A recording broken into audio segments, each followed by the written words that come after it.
السلام علیکم اور میں مہجن آج جو مضمون آپ کو پڑھ کر سنائیں گی اس کا عنوان ہے ساحل سمندر کی سیر۔ مضمون شروع کرنے سے پہلے آپ سے درخواست ہے کہ ویڈیو کو پورا دیکھیں اور اگر ویڈیو پسند آئے تو ویڈیو کو لائک کریں، چینل کو سبسکرائب کریں۔ آئیں شروع کرتے ہیں آج کا مضمون۔ کراچی کے منچلے موسم سہانا ہوتے ہی تفریح کا کوئی موقع ہاتھ سے نہیں جانے دیتے۔ جو ہی بادلوں نے آسمان کو گھیرا سبھی منچلے سیر و تفریح کا منصوبہ بنا کر گھر سے باہر نکل پڑتے ہیں۔ کوئی دوستوں کی ٹولی کے ساتھ نکل جاتا ہے تو کوئی اپنے گھر والوں کے ساتھ موسم کے دلکش مناظر کو دیکھنے کے لیے خوبصورت مقامات کا رخ کرتا ہے۔ کراچی میں بے شمار تفریحی مقامات ہیں لیکن ساحل سمندر کی تو بات ہی الگ ہے۔ سمندر کا نام آتے ہی ذہن میں سب سے پہلے ساحل، پھر اس کی بکھرتی موجوں میں نہانے اور ریت پر بیٹھ کر سمندر کو دیکھتے رہنے کا تصور بھی ابھر آتا ہے۔ گرمی کے موسم میں بجلی کی لوڈ شیڈنگ سے ستائی عوام بھی ساحل سمندر کا ہی رخ کرتی ہے۔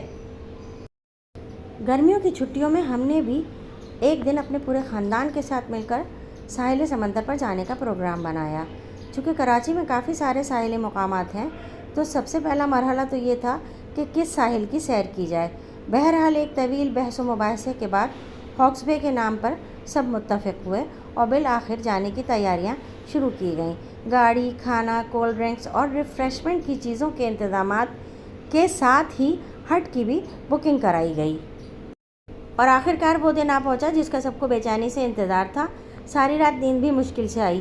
صبح سویرے ہی سب لوگ ایک کوسٹر میں اپنی منزل ہاکس بے کی جانب روانہ ہوئے۔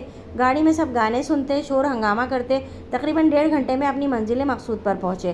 چونکہ ہم سب کا پروگرام ساحل سمندر پر ناشتہ کرنے کا تھا تو سارا سامان گاڑی سے اتارنے کے بعد سب سے پہلے ناشتہ کیا۔ صبح کے وقت سمندر کی لہریں کافی تیز تھیں اور پانی ہماری ہٹ کے نزدیک آ رہا تھا۔ ساحل سمندر پر صبح کے وقت موسم بہت سہانا تھا۔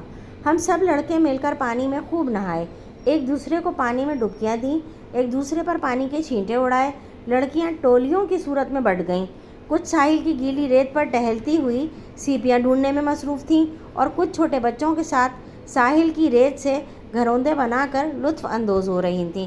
ساحل پر ہوا بھی ٹھنڈی تھی۔ ویسے تو کراچی میں جولائی کے مہینے میں گرمی ہوتی ہے لیکن سارا دن دھوپ چھاؤں کا کھیل جاری رہتا ہے، تو آج کا دن بھی کچھ ایسا ہی تھا۔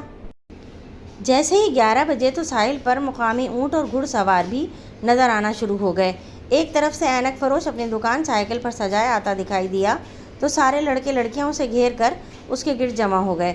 ایک دو لوگوں نے تو اس سے اینک کی خریداری بھی کی۔ آہستہ آہستہ ساحل پر ارد گرد کے ہٹ میں لوگوں کی آمد کا سلسلہ شروع ہوا تو ساحل پر بھی لوگوں کا ہجوم بڑھنا شروع ہو گیا۔ ہم نے اونٹ اور گھوڑے کی سواری کی اور ساحل پر موجود موٹر بوٹ کی سواری سے بھی لطف اندوز ہوئے۔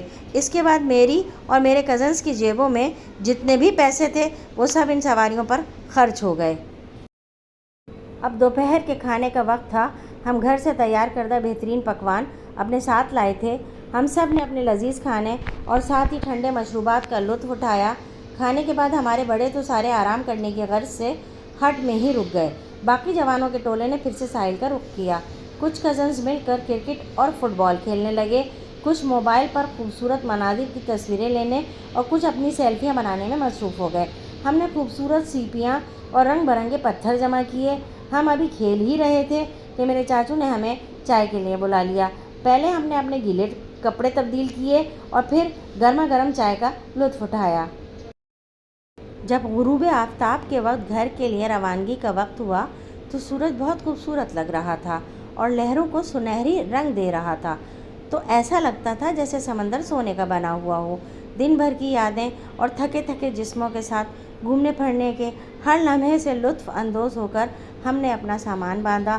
آخر میں ایک گروپ فوٹو اور ڈوبتے سورج کے حسین منظر کو اپنے موبائل فون میں قید کر کے ہم سب اپنے گھر کی طرف روانہ ہوئے۔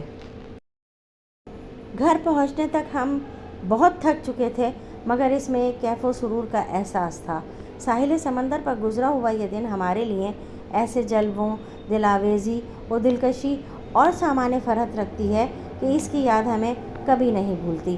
یہ تفریح اور خوشی سے بھرا ہوا ایک بہت اچھا دن تھا جو ہمیں ہمیشہ یاد رہے گا۔